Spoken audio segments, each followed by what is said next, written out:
ভারতের লোকসভাতেই এখন পাখির চোখ করেছে বিশ্ব।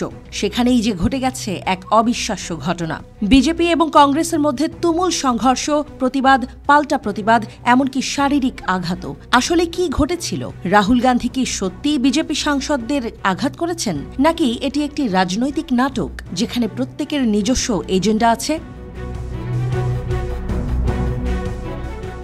ভারতের স্বরাষ্ট্রমন্ত্রী অমিত শাহের আম্বেদকর ফ্যাশন মন্তব্যের পর লোকসভায় এক উত্তপ্ত পরিস্থিতি তৈরি হয়। কংগ্রেস এবং অন্যান্য বিরোধী দলগুলো শাহের মন্তব্যের বিরুদ্ধে প্রতিবাদ জানাতে শুরু করে। এই সময়েই সংসদ ভবনে এক উত্তেজনাপূর্ণ সংঘর্ষ দেখা দেয়। বিজেপির দুই সাংসদ প্রতাপ চন্দ্র সারঙ্গী ও মুকেশ রাজপুত দাবি করেন রাহুল গান্ধী তাদের আঘাত করেছেন। বিজেপির অভিযোগ, রাহুল গান্ধী তাদের দুইজন এমপিকে আঘাত করেছেন। বিজেপির সংসদ বিষয়ক মন্ত্রী কিরণ রিজিজু বলেছেন, কিভাবে রাহুল গান্ধী সংসদে শক্তি প্রয়োগ করতে পারেন, কোন আইন তাকে অন্য এমপিদের শারীরিকভাবে আঘাত করার অনুমতি দেয়। রিজিজু আরও বলেন, এমপিদের আঘাত করতেই কি আপনি কারাতে বা কুংফু শিখেছেন? তবে রাহুল গান্ধী তার বিরুদ্ধে ওঠা অভিযোগ অস্বীকার করে বলেছেন, আমি শুধু সংসদে ঢোকার চেষ্টা করছিলাম, কিন্তু বিজেপির এমপিরা আমাকে ধাক্কা দিয়ে বাধা দিতে শুরু করেন। তারা আমাকে হুমকি দিয়েছিল, আর এরই মধ্যে সংঘর্ষ শুরু হয়।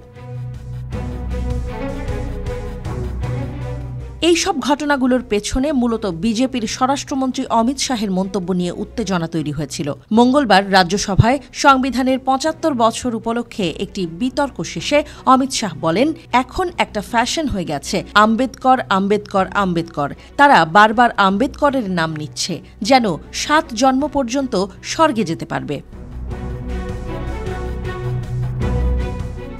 বিজেপির পক্ষ থেকে এই ঘটনায় রাহুলের বিরুদ্ধে একটি পুলিশি মামলা দায়েরের দাবি উঠেছে।